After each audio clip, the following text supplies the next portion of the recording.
Où on vient tout juste de voter en Assemblée à 91% la grève, la poursuite de la grève pour 10 jours.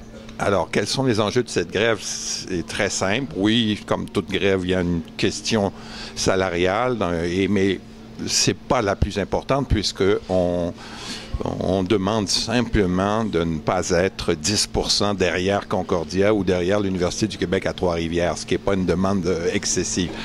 Non, là, ce qu'on veut, c'est avoir plus de profs pour que les jeunes puissent ne pas être entassés à 80 ou à 120 par cours, par exemple.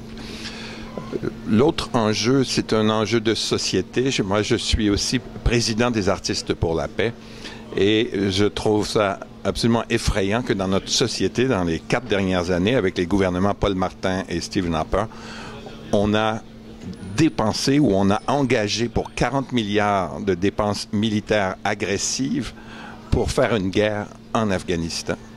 Pendant ce temps-là, on est passé de 3200 casques bleus qu'on était en 1997, quand Lloyd Axworthy était ministre des Affaires extérieures, à une vingtaine aujourd'hui. Donc, c'est comme si on disait le Darfour, le Congo, ça ne nous concerne pas, tant pis, il y a 3 millions de morts. Tout ce que ça fait, c'est que ça nous aide, puisque le Canada est devenu 6e exportateur d'armes au monde en 2006 et 4e exportateur de munitions.